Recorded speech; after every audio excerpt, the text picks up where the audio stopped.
All right, this is Ace with RockRevolt Magazine. I am here with Bella D. How you doing this evening? I'm doing well. How are you? I'm doing great, Just wrapping up my day in the real world here. Speaking to you, going to talk about this new album you got coming out. Fantastic. Yeah. Well, what about you? You just relaxing, kicking back, doing the media thing, or? Oh gosh, no. Well, no. There's no such thing as relaxing in this business. You relax and nothing gets done. So we've been very busy. Yes, we've been doing a lot of interviews lately, and that's the fun stuff. I enjoy doing that kind of thing. But we've been working hard on getting this album release out, and it's a project that we've been working on for several years, and I think Charlie Z and I have created this monster of a concept album that's just been, we literally cannot wait to show to the world. Right, and that day's finally here. Right, and it looks like, reading through some of the information on this album, like I said, it is a concept album. Very, very interesting stuff here. It's the album, The Crystal Ceiling. Going to be putting that out May 13th. Yes. You guys are also... Oh, go ahead. I'm sorry. Go ahead. Sorry. No, go ahead. No, go ahead. It's also... You first. No, it's also going to be... we're going to have a release party on May 19th at Carol Place in New York City. Okay. And you said it is a concept album. It looks like, and from what I'm reading here, it's kind of like you've got the whole steampunk thing going on. We do. It looks like kind of like a apocalyptic New York kind of thing, dystopian, darkened, just whole sense of the deal. Tell us how this came about. Well, honestly, it came about. It kind of took a life of its own. Actually, Charlie and I, when we got together to write this album, we just decided to start with one song, no pressure, and then that song just grew into another song, and then that song turned into another song, and all of a sudden we realized we had this amazing album growing. And the concept came from the fact that as we were writing this, I had an image of a very grand, epic story developing in my mind as we continue to write this album, and it became a full-blown story that could even possibly go beyond the album itself and possibly into another album. And so doing the concept album right out of the gate for a new artist is insane. But Charlie and I never do anything, by the book. So we decided, hey, why not? Let's make it a concept album and let's run with the story and let's see where we can take the story. We're working on a comic book to go along with it for those who want to follow along with what was going on in my head. But you don't have to have the comic book. Each story, each song stands by itself.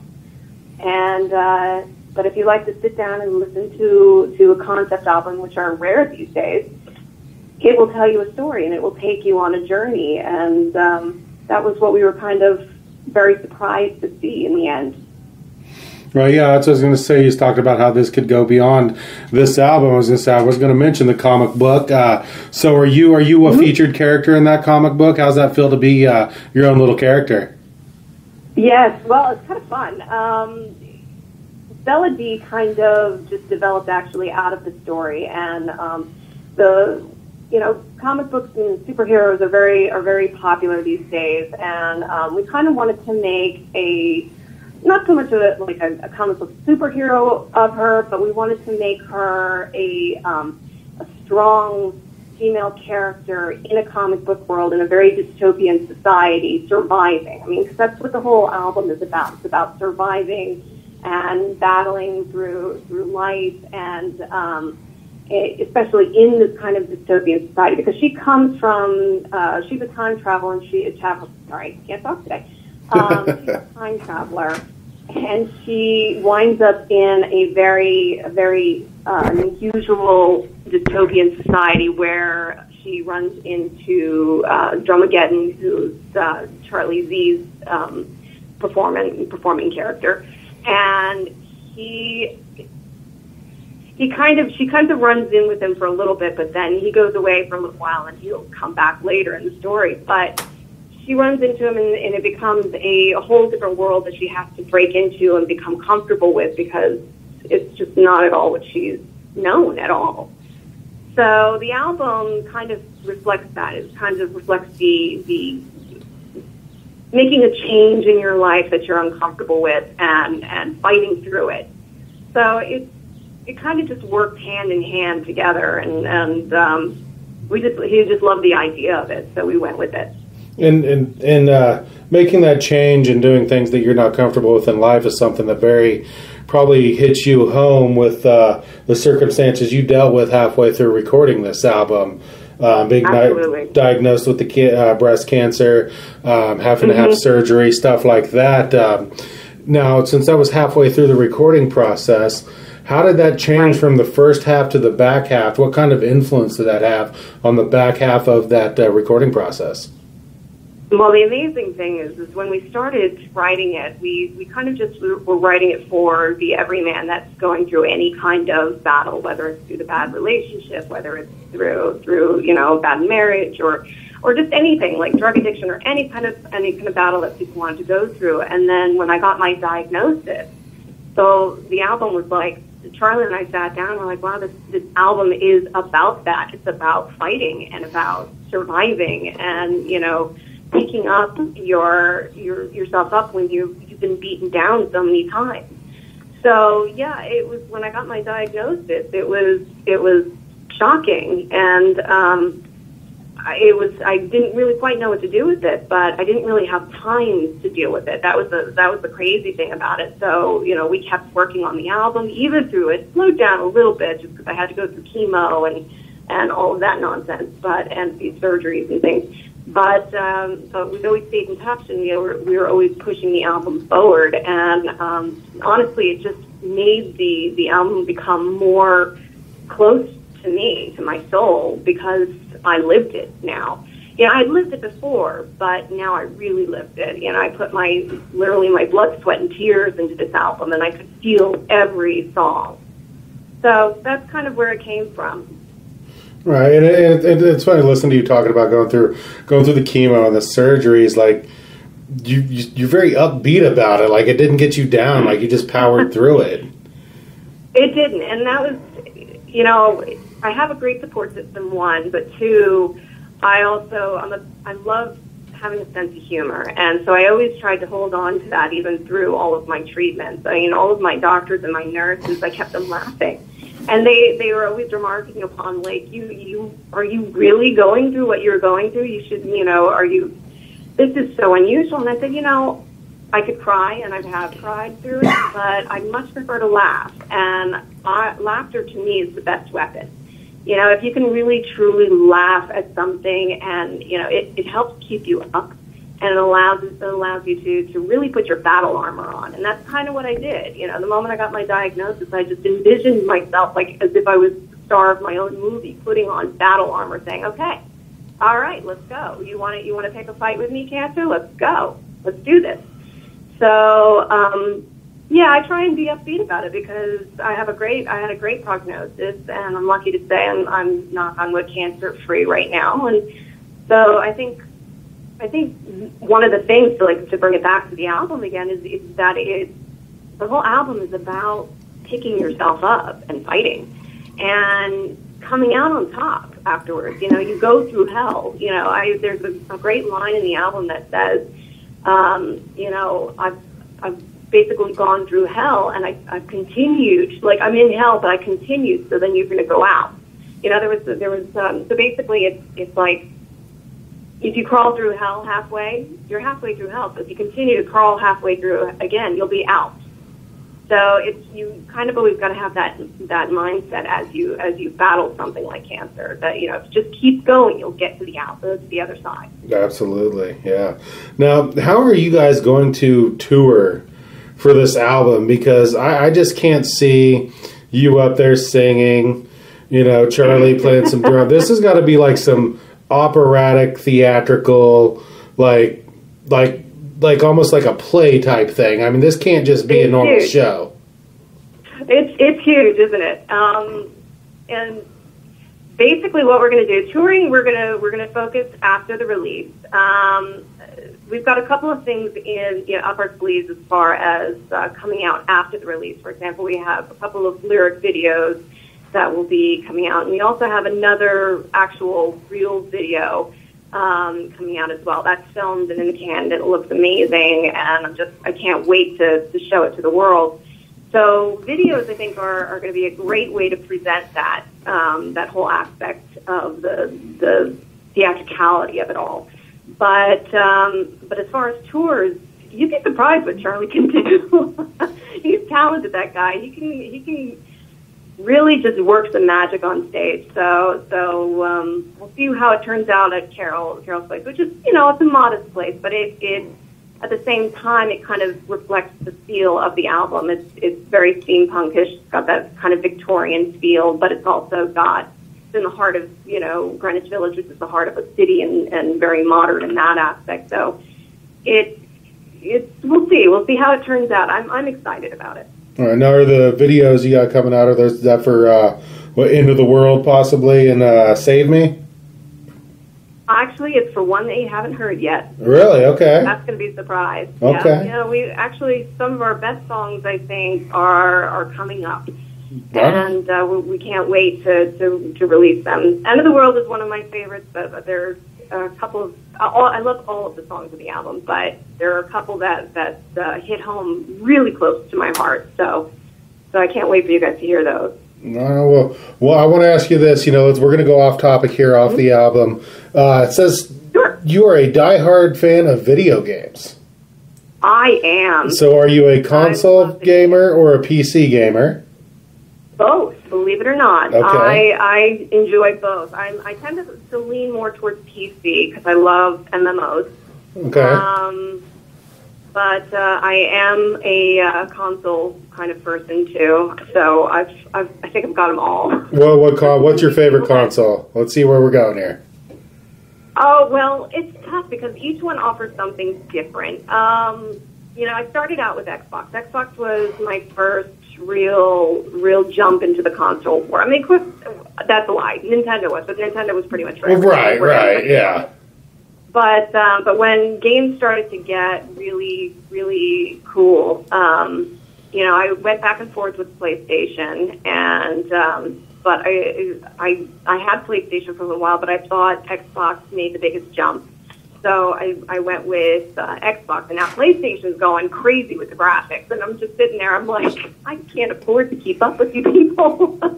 Right. But they're really, really good. I'd have to say the one I turn to the most, because I still have most of the games that I really love to play on it, is Xbox right now. But I do really enjoy PlayStation as well, because their games are out of this world. Graphic-wise, I mean, you feel like you're in a movie. I mean, it's kind of scary. I've always been a PlayStation guy. Of course, like you said, after Nintendo, of course, that's what we all... Well, at least that's what I grew up. I'm a little past the Atari stage and everything. That was a little before my time. Nintendo was...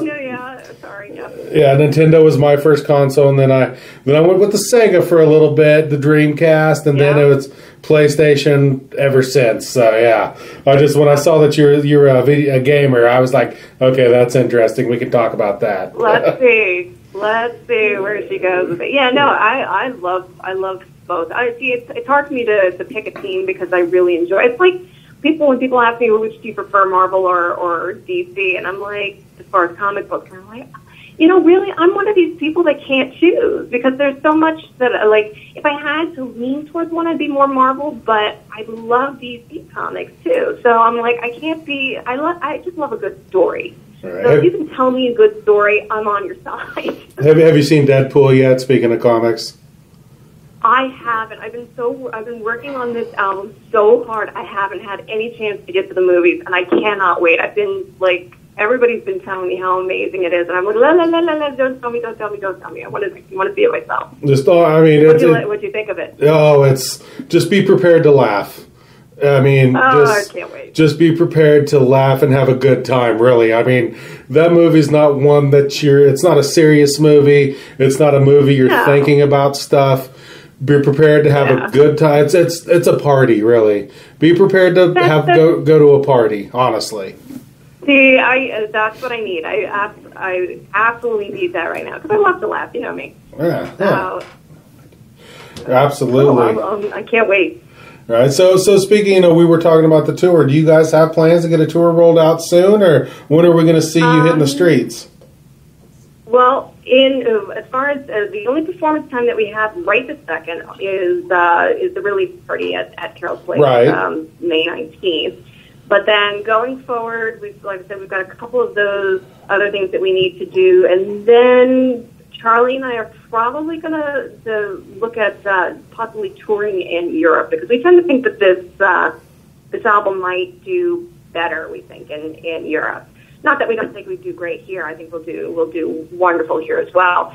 But Europe, like places like Prague and Germany, they eat the theatricality of this kind of music up really, really quickly. So we'd love to build that fan base there, and then kind of bring it back to the U.S. as well. Oh no, I get it. I totally get it. Europe is a whole nother ball game when it comes to music. It really is. Yeah, I would love to experience some shows in Europe because it's not the same as it is here.